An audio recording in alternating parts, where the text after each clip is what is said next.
Hi, everybody.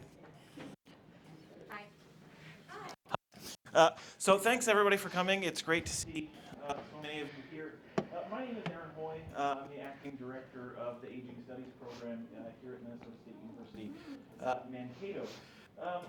This is our first ever, our inaugural Aging Studies faculty lecture. Our hope is that going forward, we'll do this every fall. The goal is to have an Aging Studies faculty member or two give a presentation to the campus and community, showcasing some of their current research. And our goal with the series, though, with the lecture series, isn't simply to showcase the amazing work we have going on here, but it's also, as you might imagine, to raise the profile of the Aging Studies program. And many of you, I'm guessing, are students or prospective students. And so that's great. If you are interested, if you think you might be interested in working with older adults, if you find today's topic interesting, please feel free to talk to me. The Aging Studies program offers a number of programs at the undergraduate and graduate level that do a really great job of preparing students for really rewarding and good-paying careers. So if that's something of interest to you, if you want to know more about those programs, if you want to know more about the types of careers that Aging Studies graduates pursue, please feel free to chat with me afterward. Feel free to send me an email. But today's talk is called Making Meaning Through Connections for People with Dementia, Creating Engagement. So please join me in welcoming our speakers, Dr. Kristen Abbott-Anderson and Dr. H. Sheen Xiao. Thank you.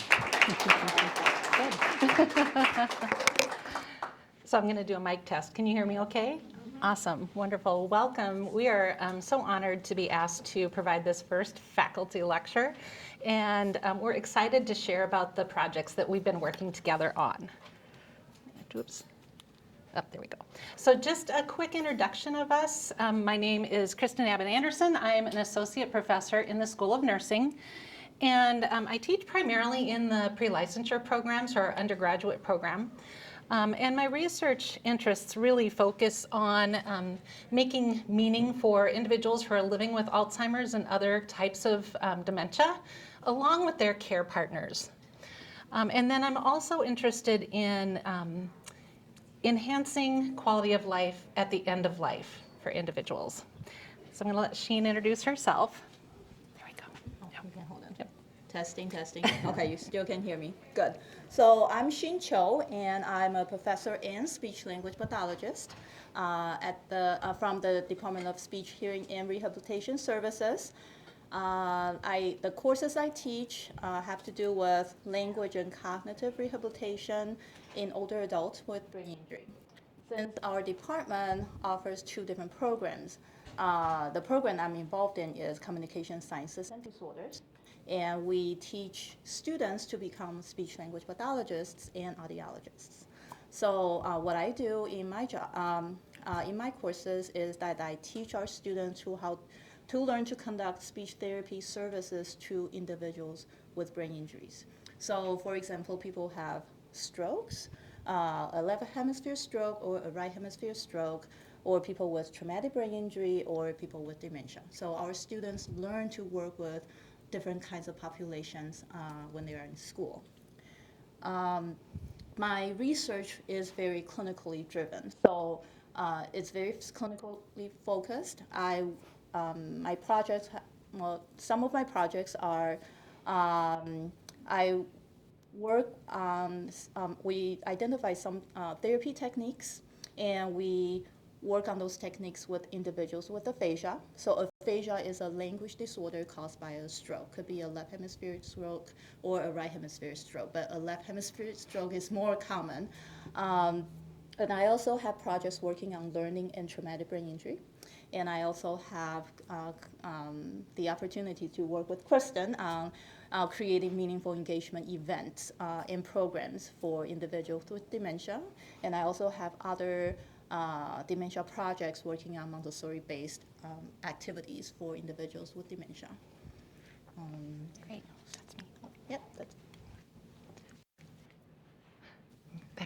Okay, So you might wonder how Sheen and I became connected since we're from two different disciplines, but we met actually through an interdisciplinary event that was held in our college, and we found out that we had a common interests for individuals living with Alzheimer's and other dementias. And for me, this passion is really quite personal because my mother lived with Alzheimer's for 21 years before she passed away in 2017. But Sheen and I found that we both had a compassion around how isolating this disease is, not only for the individual, but also for those who provide care to the individual.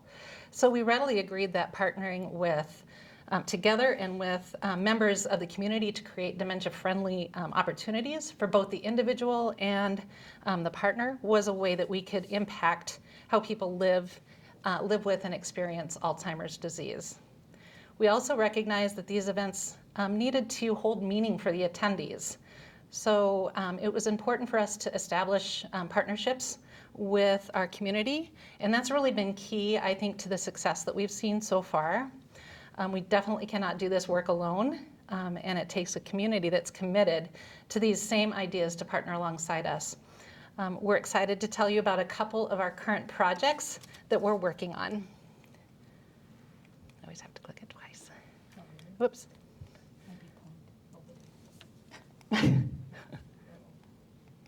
Okay.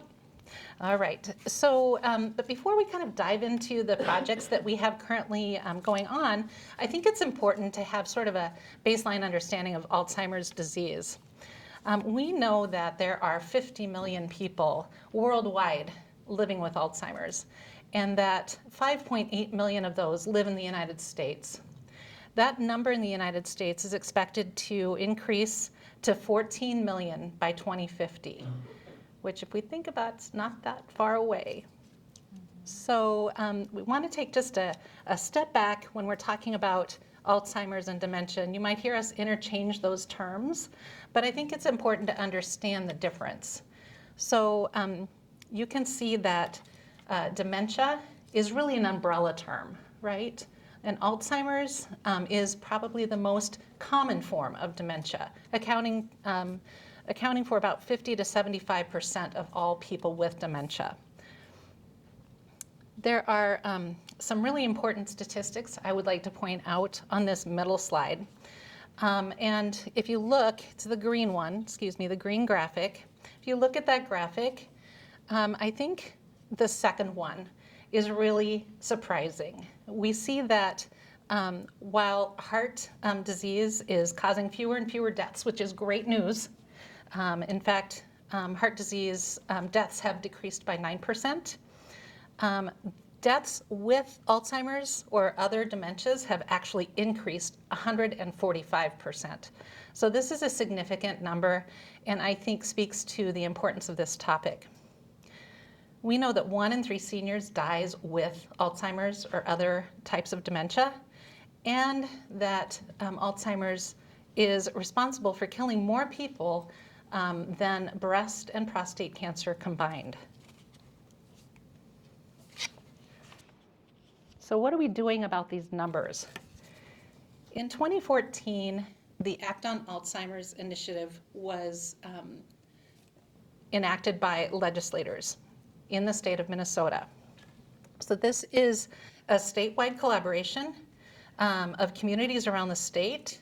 And I'm proud to say that Mankato, North Mankato, was one of the communities that put a bid in for becoming an Act on Alzheimer's Action Community and earned that and got that designation in 2014. I was pleased to be able to join that team in 2015. And these teams really were established to foster a collective ownership and accountability while working toward the 5 goals that you see here listed on the screen here. Identifying, investing in promising approaches that reduce costs and improve care. Increasing detection of Alzheimer's, and this is still an area that we're working diligently on. This disease is extremely underdiagnosed. I believe the statistic is that only about 30% of people with Alzheimer's actually get a diagnosis. So that's pretty low. sustaining caregivers by offering them information and resources. And then I would say that these last two goals are really the goal areas that Sheen and I strive to meet through our meaningful engagement activities. And those include equipping communities to be dementia capable and to support residents who are touched by Alzheimer's disease. And then to raise awareness and reduce stigma by engaging communities. So one of the initiatives from the Act on Alzheimer's team was to bring what's called a Dementia Friends training to Minnesota. This is a program that was begun in the UK, and Minnesota was the first state to adopt this program. It is the biggest ever initiative to transform how our nation thinks, acts, and talks about dementia. So the training is really simple. You could all participate in it. It's an hour long, and it's intended to increase awareness and understanding of Alzheimer's or other associated dementias. And participants are asked to think of a way that they could become more dementia friendly. So for example, have you ever been in the grocery store and you get behind someone who's struggling to pay for their order? They might be older, but it's clear that they are not processing things as quickly as they normally would. Be patient. Maybe help in some way, right? If you know someone who has dementia, you could spend time talking with them. These are the kinds of simple actions that you can take to become a dementia friend.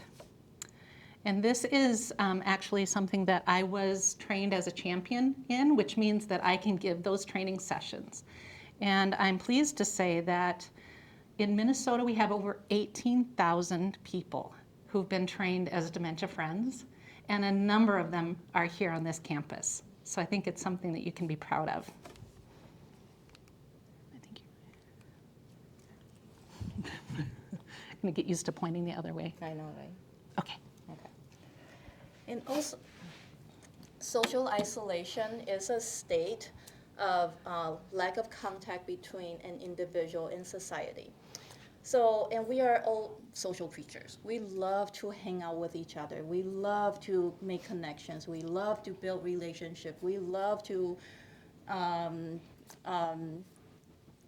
find ways to connect with people. Especially like during the holidays, when depending on the topics we talked about during the holidays, but you know, we love to be involved in a social event, and that really shows that, you know, it just helps it make us feel better being in a group. So social isolation could pose health risks for older adults, especially individuals with dementia. So what we are trying to, and as we know that there, it has been reported there are fewer opportunities for people with dementia and their care partners to participate in the community. So there's a big need to offer meaningful engagement opportunities for people with dementia and their care partners to promote their well-being. Okay. So what is meaningful engagement? Meaningful engagement refers to active involvement in something important to the person. So it could have multiple meanings. It could be some personal needs. It could mean social engagement. It could mean some spiritual reasons, or it could be some cultural perspectives that all need to be considered. And in our programs, we focus more on the social engagement. So as we said that there are fewer opportunities for people with dementia and their care partners to participate in, so we want to create innovative ways to help those individuals to socialize and engage. Oh, wait.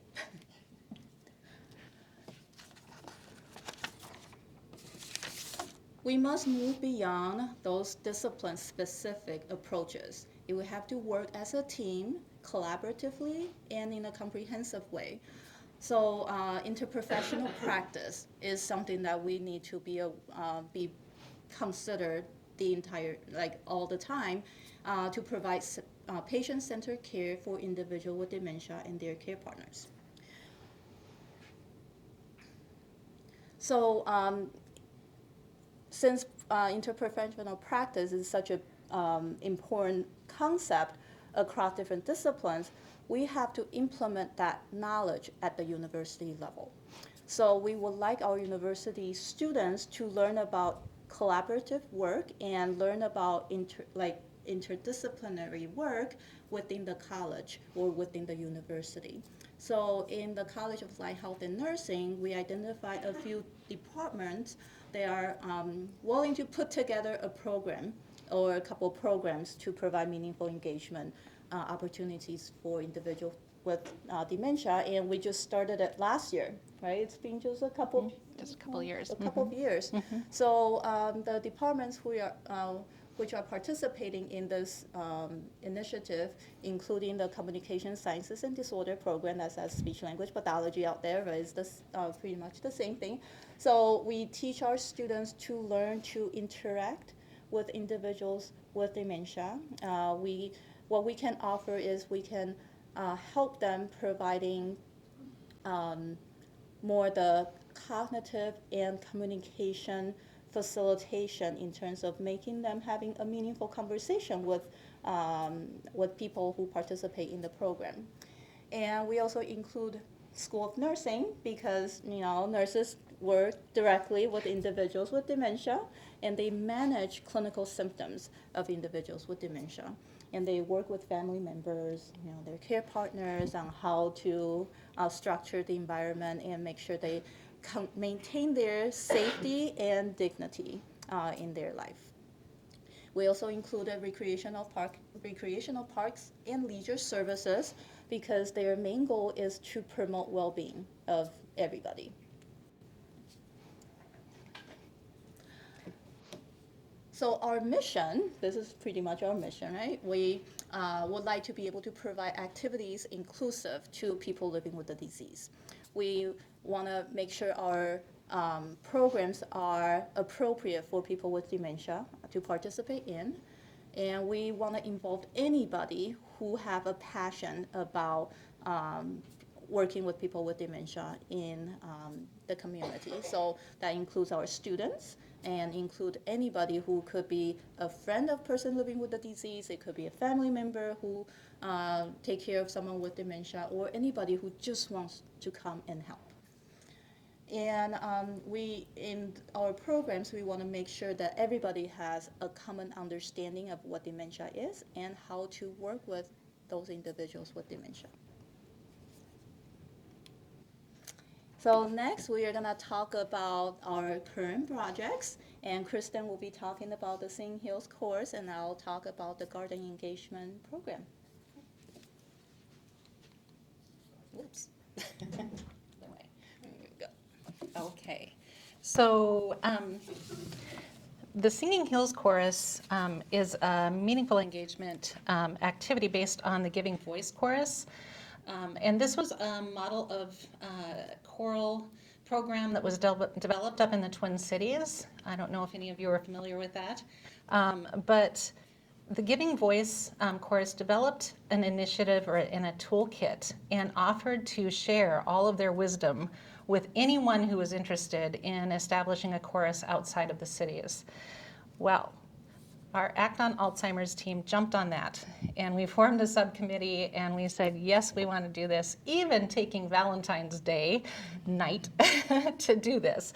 So we decided that it was something that we'd had on our kind of our radar for quite a while. How can we engage the community and create something that is welcoming to people that are living with the disease?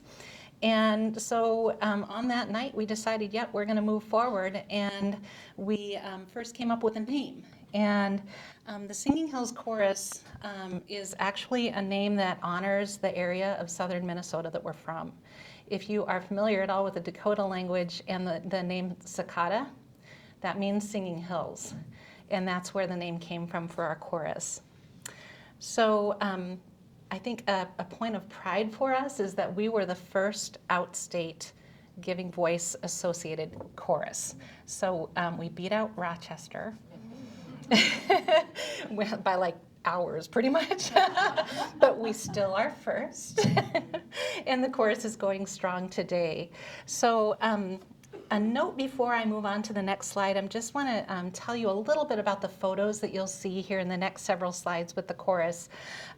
We have the distinct privilege to have our chorus rehearsals up at Good Counsel and the School Sisters of Notre Dame in their facilities there. Part of that includes that we get to have our concerts in their chapel. And if you've ever been in that chapel, it's gorgeous, and you'll see it here in a few minutes. Yep. So I've kind of talked a little bit about this, but basically we developed this chorus as something that we saw that would have benefits for individuals that are living with the disease and their care partners, and as a way to meaningfully engage in the community. We know that integrating people with progressive dementia into an artistic learning environment requires many accommodations, but we have found that it's been well worth the time. The chorus director designs purposeful singing and voice work that replaces frustration and confusion with structure and repetition. And that really is the hallmark of the Giving Voice Chorus, and thus a foundation for our Singing Hills Chorus. We include the same elements that the Giving Voice Chorus established in terms of what we expect from our members and how the chorus is designed.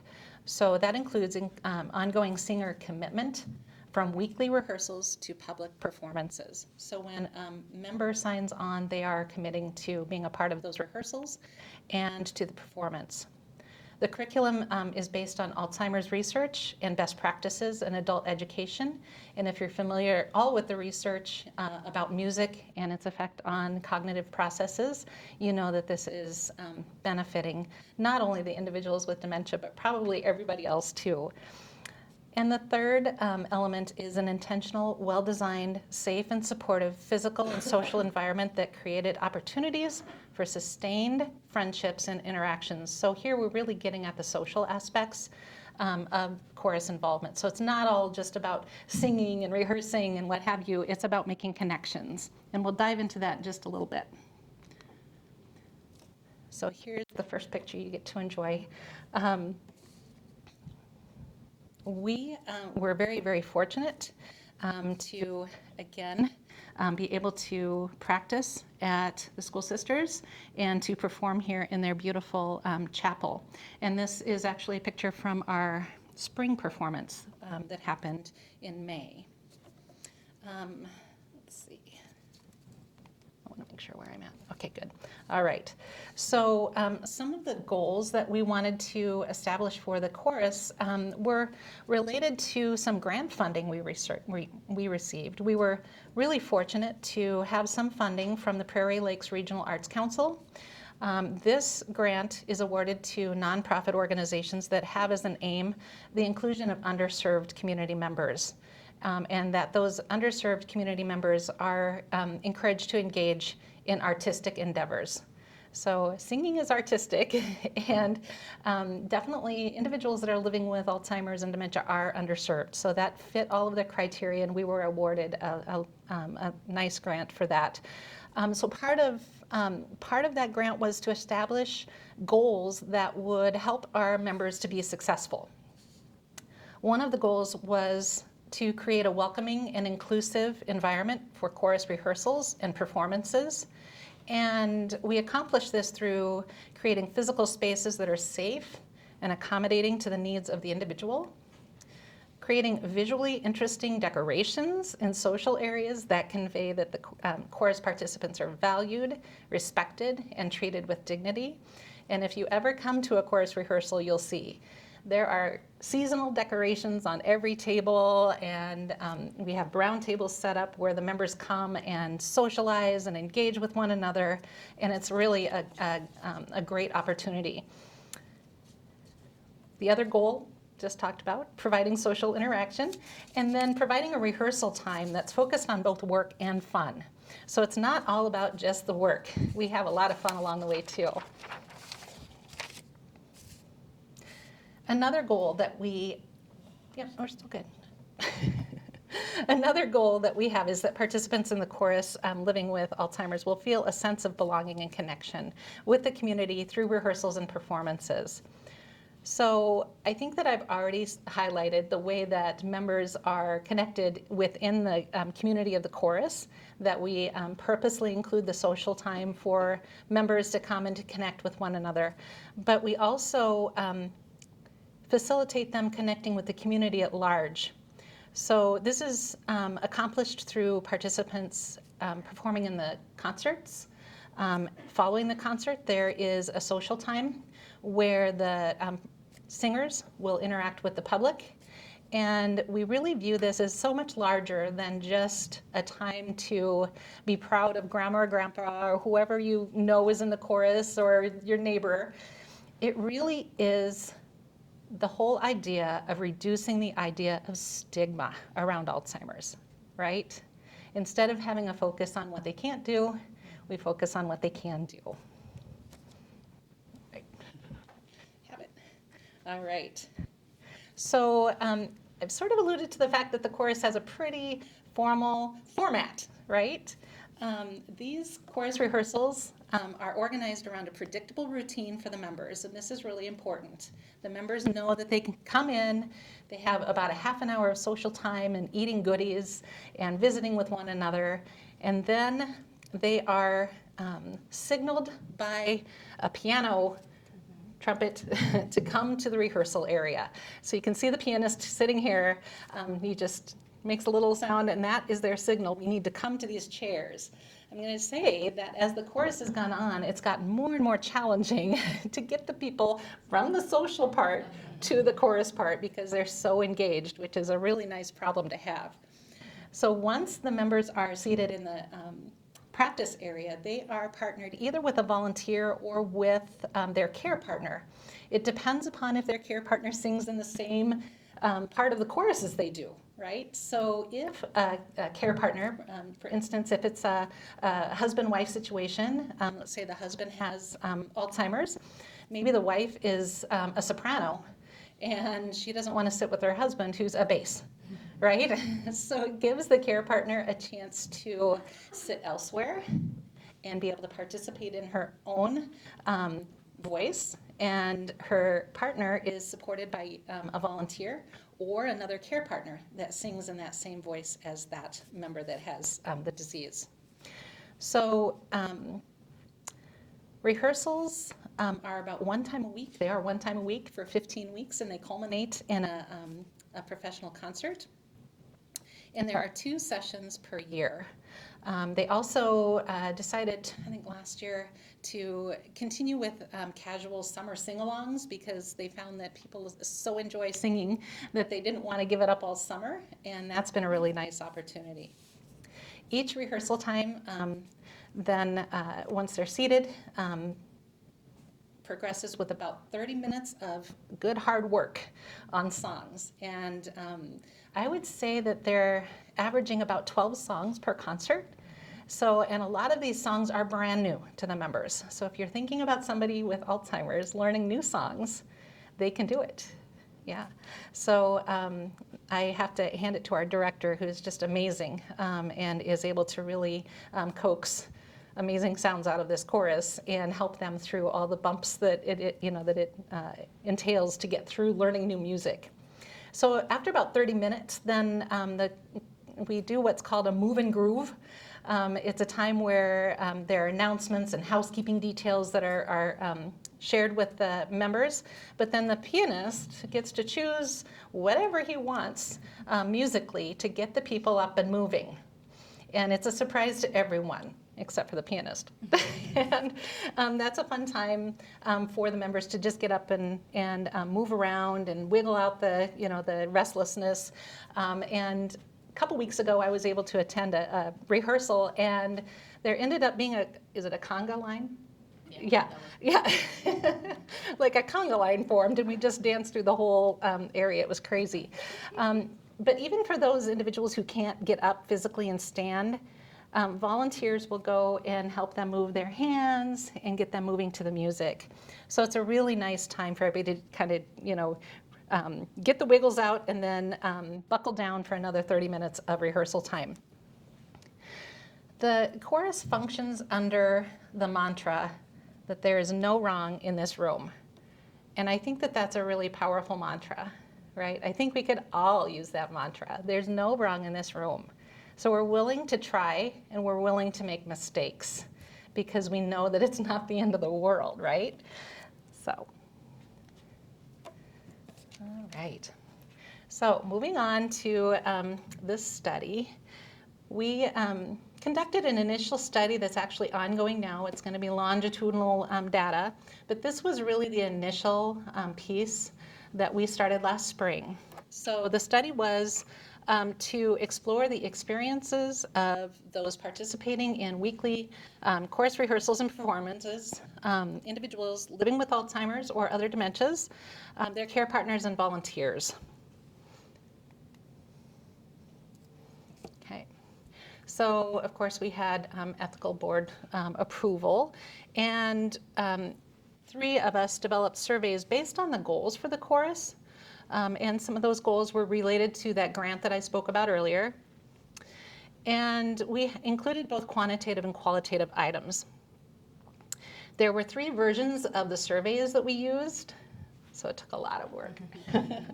A survey for the individual living with dementia, a survey for the care partner, and a survey for the volunteers that support the chorus. That meant we also had to have 3 different consent forms, so there was a lot of paper involved. But we collected data on the very, very first day of chorus rehearsal and on the last day of the season.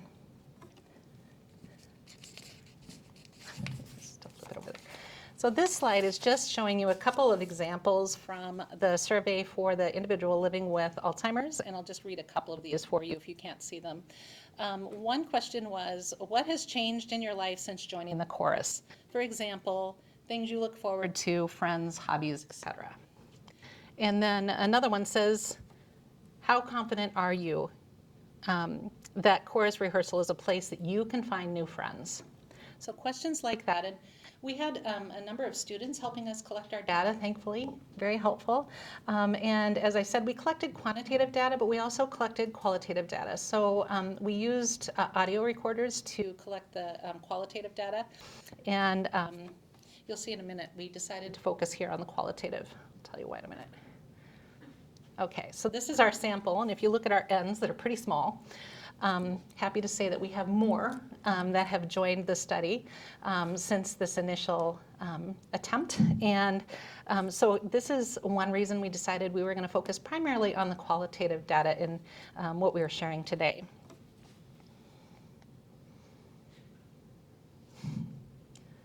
Okay. So, just told you that we were going to focus on qualitative. This is the only quantitative information I'm going to share with you. And you can see that this had to do with the goals that we established based on our grant application. And basically, we wanted to make sure that we were creating mechanisms that support our chorus members to be successful in their participation in the chorus. And we did this through a number of ways. So volunteer training in terms of dementia friends training, ability to communicate with people that are living with dementia and that sort of thing. Selection of the music that is conducive to the learning needs for the chorus members. And then our surveys, again, address the idea that individuals living with Alzheimer's can do many things, that chorus rehearsals, music selection, and performances are carried out in a professional manner. So on our survey, we asked participants to rate to the extent to which we met those goals. And they rated those items on a scale from 0 to 5, with 0 being not at all and 4, all the time. So the scale went up to 4. So the participants reported that the music notebook, the structure of the songbook, the CDs, all of those things were very accessible, and the ratings were 3.5 to 4.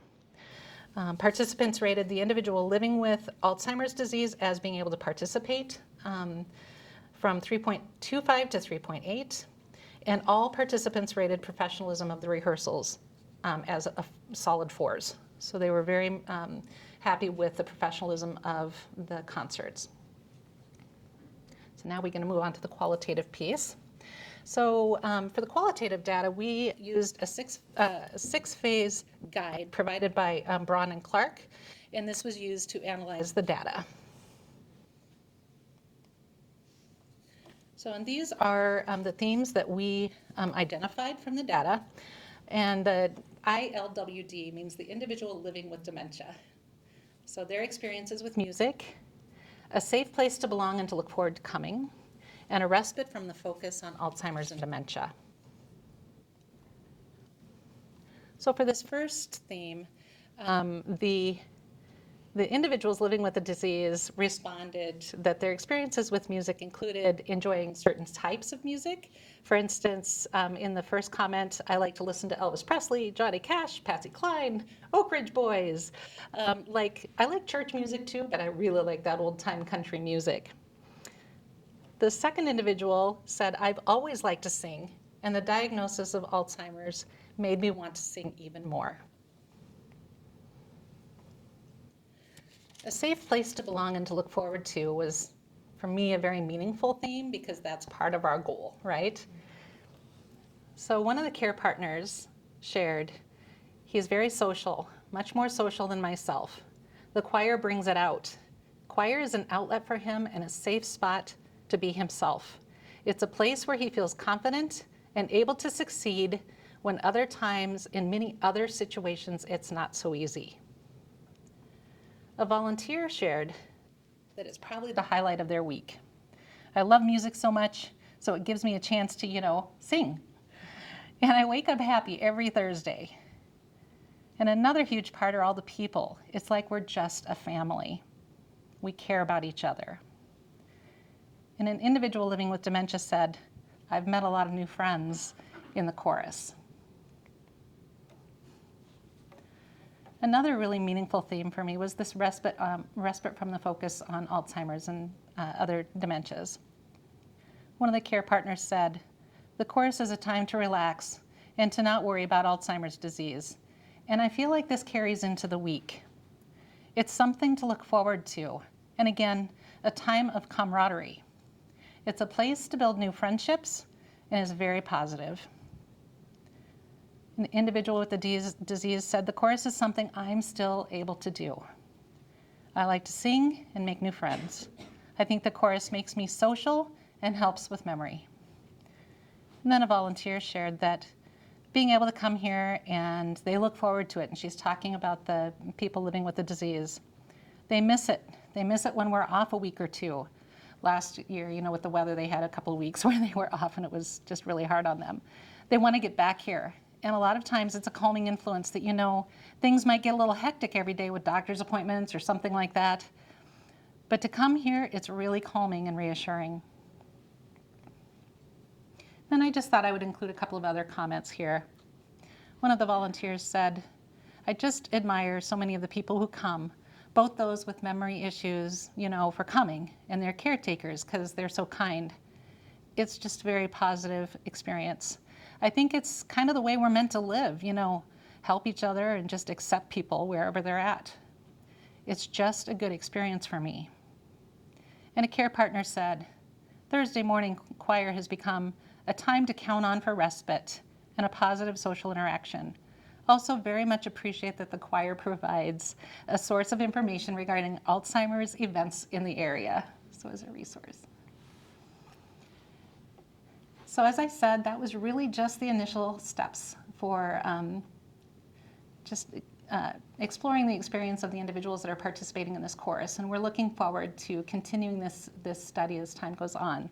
But we do have some future steps in mind. One is obviously to continue data collection and continue to enroll new members as they come into the course at the beginning of each session, and then ask all all participants of the study to complete the second survey at the end of the session. But I'd really like to add some sort of quality of life indicator. I think that it would be really important to include a qualitative question, just a simple question. What does quality of life mean to you right now? And then I'd like to also include a quantitative measure, because I have been hearing this theme over and over again, that it's not just the time at the chorus, but it sort of spills over into the week. And I'd like to know how it spills over and what that means for day-to-day life outside of the chorus rehearsal.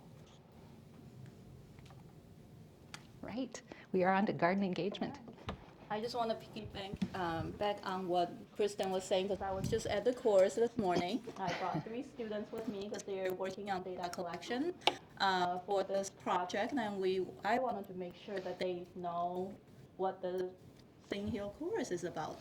So I brought them there, and they got to dance with the participants at the chorus. They had such a wonderful time, and one of the participants told me that, because she is taking care of someone living with the disease, and she said, well, this person was pretty agitated in the morning. I brought her in, but she looked so happy. And then the happiness will carry on, like throughout the day for her. So it's like that kind of happiness, that kind of joy. It's not something that you can just create without really having some innovative ways to think about how you build that atmosphere for people living with the disease. So and our students said that, I want to be here every week. And I'm like, well, I have classes on Thursday, so I don't know if I can do it, but I will try my best. So it's such a wonderful program.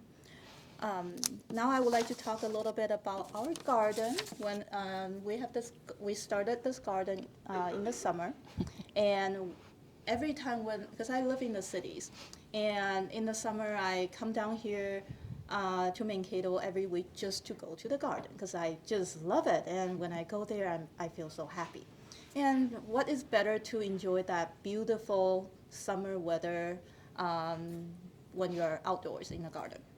And I'm not a gardener, but I really liked it. So that's a picture we took about like between mid-June or early July. Okay. What we wanted to do is to create a dementia-friendly garden program specifically designed for individuals living with dementia and their care partners. So we created a 20-foot by 20-foot plot. And as you can see that we make sure the plot is very handicapped accessible. We have pretty wide path, so because we anticipate that people will be using their walker or wheelchair to come in and enjoy the garden. And so we have 4 different areas that we grow different things. We have zinnias, so they come in so many different colorful flowers. They're so pretty. And we grew radishes, tomatoes, different types of herbs like chives, cilantro, basil, rosemary, basil, and they smell so good. When you sit there, you're like, oh, I love it. And the smell, for working with people with dementia, their long-term memory, especially through the smell, it actually helped them to bring up their long-term memory. Mm-hmm. So we really talk about that is a really interesting experience. So, and we also grow potatoes. I didn't really turn out very nice. We tried. Cucumbers. That didn't go very well. Mm-hmm. That one we won't do next year. But lettuce, it was very pretty. It was very beans. We did a really nice job on the beans this year. Even when we started to clean up our garden in mid-October, the beans are still growing. I'm like, oh my gosh, it's wonderful. And as you can see, we have benches. We put benches in the garden to make sure that people have a place to sit. And the bench in the back, it's a bench donated by Cindy Rubrin. She is the team lead of Mankato, North Mankato Act on Alzheimer's Action Team. And the bench is in memory of her mother, who has diagnosed with Alzheimer's disease and passed away. And later on, we put in more benches because more people were coming, so we learned that we needed more benches for people to sit and enjoy. And the picture on the left, you see that there's so for all the items in the garden, we make sure it provides visual cues for people to kind of identify what they are looking for. Especially when the plants are growing, it's really hard to tell what they are. So, and for us too, it helps remind us what they are too. So like, for example, we have a big picture of tomatoes, and we have a label on top as well to show them what the item is. And we also, if we provide instructions, we always use pictures to help support the comprehension part of the instructions. We also have adaptive tools those are gardening tools for people, to help them garden. And we have different type of seating, we'll see that in a different picture. So we created a setting where people can come, interact with meaning and purpose. So not only people living with the disease can enjoy this garden at their level, but also our students learn to work with individuals with dementia in a real world setting. So it's a really cool experience for the students too.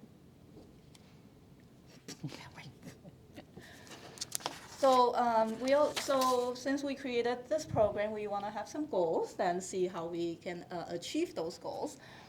So one of the goals is that we would like the participants who come to the garden to learn about dementia and dementia-friendly activities.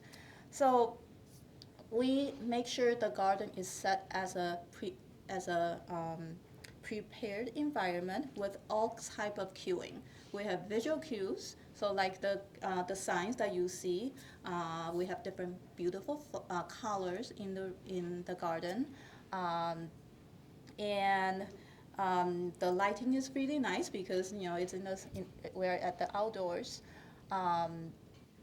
We also teach our volunteers to learn to interact with individuals with dementia. So they work on guided conversation. So they learn to talk with the person living with the disease at their level.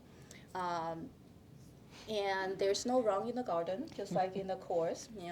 There's no correct or incorrect. Everything is fine, even for a very inexperienced gardener here. So, and people who come to enjoy the garden, they also get to have that tactile experience. So they get to, feel the produce. They get to touch the flowers, feel the texture, and all those sort of things that really make people happy. And we also created an activity called Would You Rather activity. That's a really nice dementia appropriate activity for people living with the disease. So every week when people come to the garden, we have different themes that we go on. So for example, like different seasons. In the summer we have like summer themes. We have like culinary themes. We have multisensory themes. Those are the things that are meaningful and appropriate for that time being.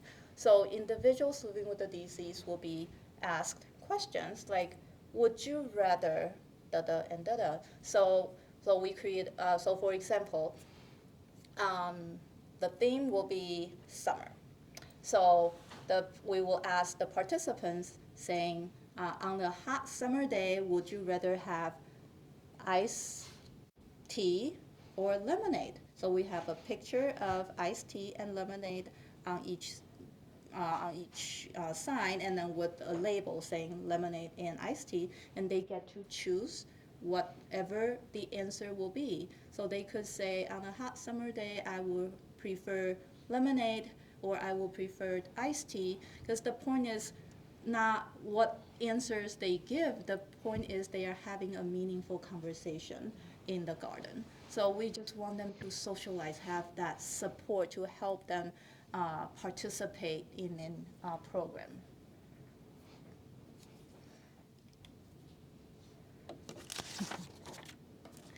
And we took so many cute pictures. I'm so proud of my camera.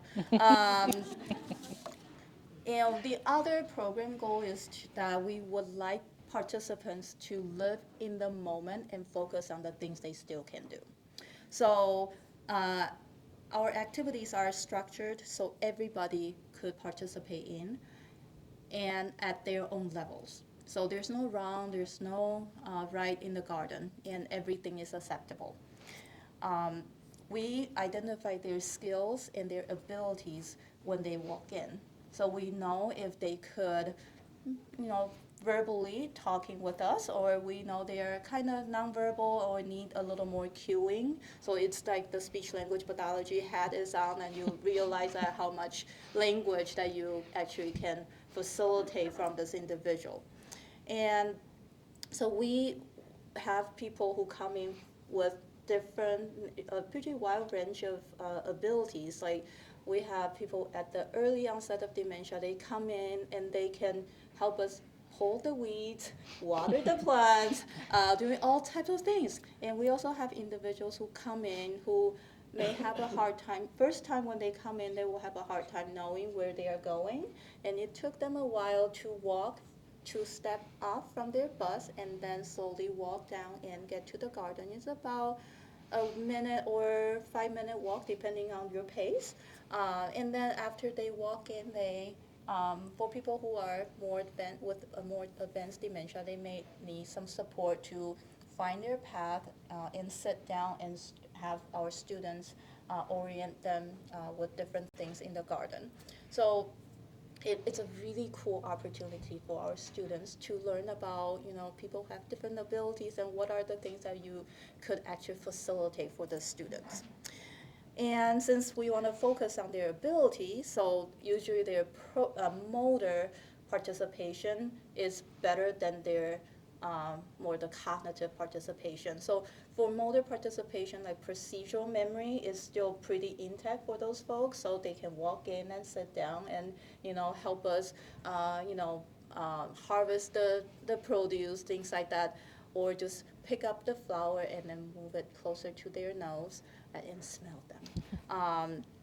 And we also want to facilitate their long-term memory because their long-term memory is still pretty good. So we work on more reminiscing activities to talk about the good old days.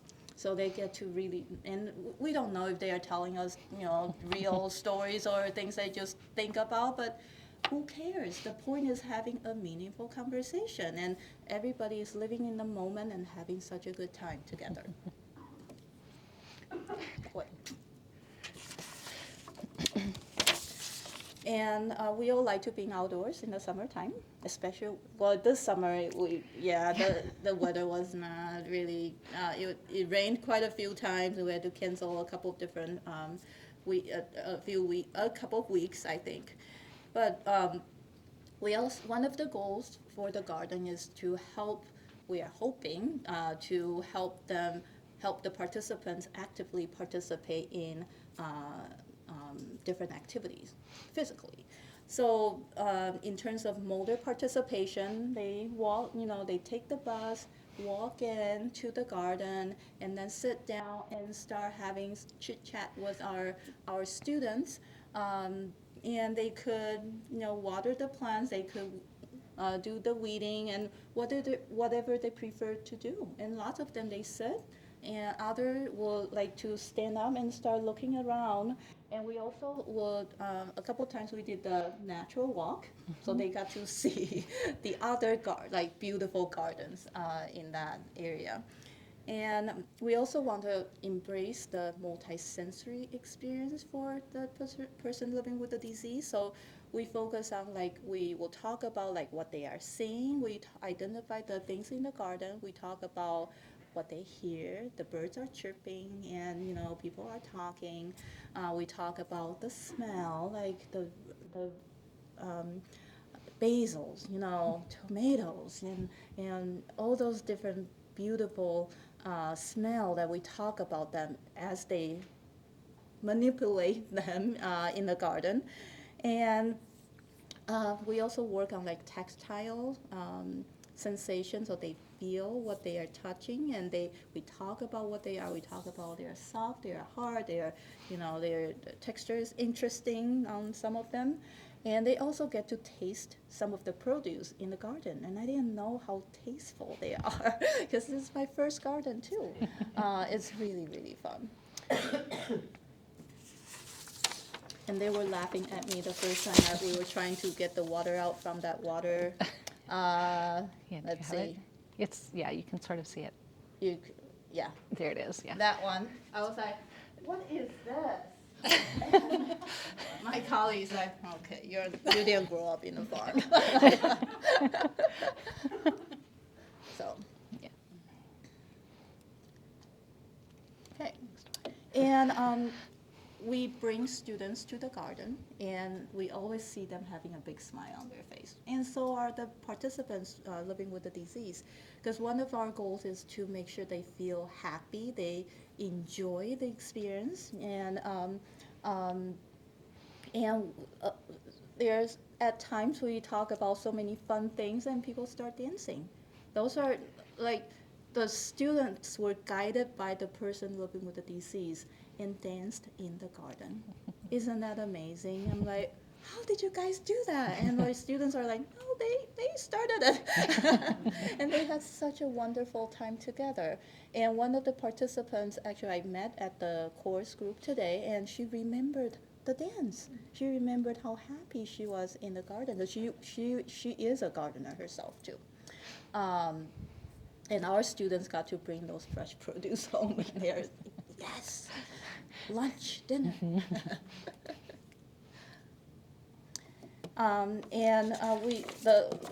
Our final goal that we would like to accomplish is that we would like our participants to feel like they belong to the community. We start with the garden community, but we like them to feel like they are welcome to the garden. So, and our participants living with the disease really enjoy interacting with the students. They have such a wonderful time talking with the students, and I will try to make sure our students wear the Mankato logo, like MSU Mankato logo, so they have something to start with to talk about, what study, what's your major, and then you just keep going from there. And some of the volunteers also have small children, and like I have an 8-year-old, and I brought her to the garden a couple of times. And when you see the people living with the disease, when they see young kids, their eyes lit up. The kids can just run around, do their silly things, but older adults are just so happy to see them present in the garden. It's just very, very fun. So we also have, because we are in the center of the Living Earth Community Garden, so we have neighbors, and those neighbors will share their produce with us, and it's such a fun experience. You feel like you belong to something big. Putting this together requires lots of support and planning, and one of the biggest contributors is the Living Earth Community Garden at the School Sisters of Notre Dame. Their director, Laura Peterson, donated the plot for us and helped us like setting up the path and having some volunteers to come in and pick up the weeds from the pots for us and help us maintenance, because they know that we can't be there like 24/7. So they have volunteers who come in to help us out. They even sent a master gardener to come and talk with us about how to take care of our plants. We also have support from Mankato North Mankato Alzheimer's Action Team. They help us spread the words about the garden and help us during the planning phases as well. And our College of Allied Health and Nursing, all the faculty who put this together are part of the college, so the college is very supportive of what we do. We also have a couple of long-term care facilities in Mankato who bring their residents to come in. We have one of them are in the audience. Thank you. And it's such a fun experience to bring the residents in and then see what they do in a real world experience. And we also received funding from Mankato Recreation and Park Foundation to help us purchase all the tools and the seeds and those kind of type of things. And we also learned a lot about how to put this garden together through Southern Minnesota Master Gardeners. So we got a lot of support to put this together. And well, this is just kind of to show you who were in the garden. Total we have 10 adults with dementia coming to the garden, and some come in more than one time, maybe 3 or 4 times. And there were 6 care partners who came with the person living with the disease. And we have a lot of volunteers, and 26 of them were students. And we also have faculty members, people from Living Earth Community Garden and just people in the community to come in and participate. We also have people like little kids and kids from Camp MAVRIK. They come in to participate in the garden as well, and it's just so fun to see little ones in the garden and doing all type of things that you're like, really? Okay, but great job. And so all the volunteers who come in will complete training. The Dementia Friend training was done with, Kristen did all the Dementia Friend training for students who come to participate in the garden. And all the students will be provided with guided conversation principles to learn about how to interact with individuals with the disease. And they learn about how to talk about reminiscing in conversation. So this is just some ideas of how we teach our students to interact with people living with the disease. You agree with what they say, you ask them about what they would like to talk about, we guide their conversation, and we always provide that positive energy in the environment. And at the end, we always thank the person. We thank them because they teach us something about dementia and how to work with them in a meaningful way. So every week from June till October this year, we were at the garden either on Tuesdays and or Fridays, and the location of the garden is at the Living Earth Community Garden at the School Sisters of Notre Dame. So it's about 10-minute drive from here. And at the end of the program, we sent out an online survey for people to participate in. We had, like we showed you earlier, we have a lot of people who participated, whether they are person living with the disease or volunteers. We got some results back because the garden it was like a 4-month program, and some people come in just for a couple of times and they don't participate until probably next year. So I think next time we probably will do more like the online survey every week so we get more information. We don't wait until like 4 months later and say, what do you think? So we asked the care partners about their experience and the person they take care of, what will be their favorite part of the garden. So the blue shows that's what the care partner thinks about how people living with the disease think about the garden experience. We learned that they really love reminiscing in the garden. We also learned that they really enjoy the multisensory aspect of the garden. That makes sense. And they all love to socialize and relax in the garden. They didn't really care too much about taking care of the garden. That we can do, that's not a problem. But it's nice to, the point is for creating a meaningful engagement program, we want them to like coming to the garden and enjoy the experience. And we also asked the care partners and the volunteers about how they think the garden is meaningful to them. Many of them really like the idea of living in the moment and focus on the things they can do. They also like feeling engaged and joy and feel like they belong to a community. So those are the things that we probably will continue to work on and see how other parts will fit in, because physical, active, those type of things, it really depends on the individual level. We got a couple of quotes from the care partners, how they feel about the garden. So this is the daughter of the person living with the disease. She said that this garden experience gave my mother an opportunity to participate. My mother enjoyed every aspect of the garden. She felt accomplished when she could participate and enjoyed hands-on garden as well as the programming.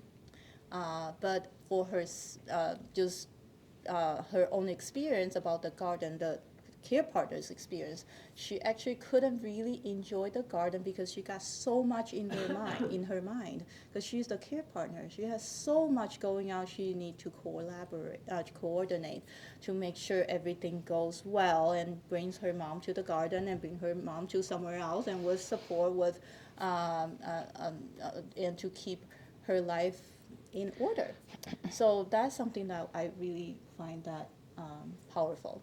And the care partner also thinks that it's such a great idea to have the person living with the disease to teach others, like our students, about what dementia is like and how to work with individuals with dementia. And we also asked our students what they think about the program and what did they learn from this program. I really like those two quotes.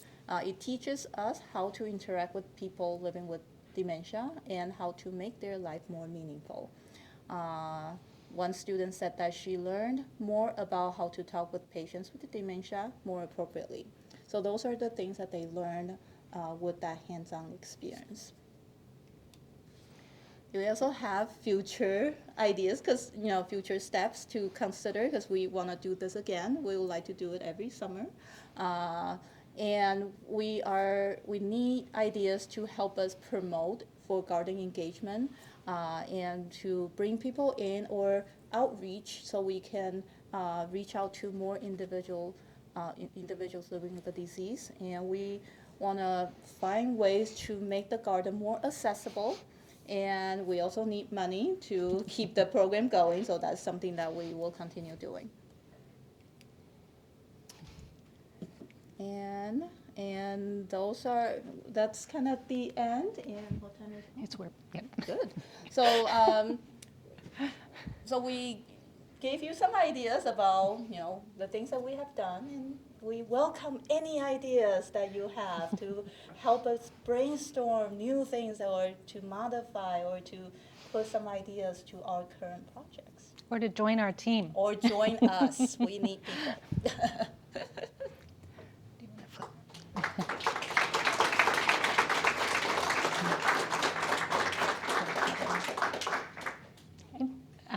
We have a few minutes for questions. Yeah. Any questions, comments, suggestions? Yes? How do you receive the Dementia Friend training? How do you receive it? It's just finding one that's going to be offered in the area and attending it. If you're interested, I can connect you. Yeah, we have a pad and pen over there, just because it's by the computer. If you are interested in something like that, just go ahead and put your name and email down. That'd be great, yeah. Other questions? Can you tell me when the next Singing Rose Choir event is? Oh, for the concert? Yes. It's actually Saturday, December 14th. and it begins at 1:30 in the afternoon. So if you're not involved in graduation, you can attend. Tickets are on sale now. So if you're interested, let me know and I can try to connect you with that too. Good question. Thank you. And you can also follow their Facebook Yeah. page. It's just called Seeing Hills Course, and then they post their news on their Facebook page pretty frequently. Mm-hmm. Good. All right. We have another slide with our contact. And Maybe. we do. Oops. Yep. Next one.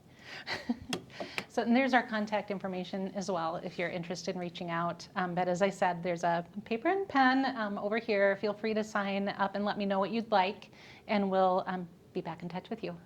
Thank you for your attention. I'm going to take the mics off now.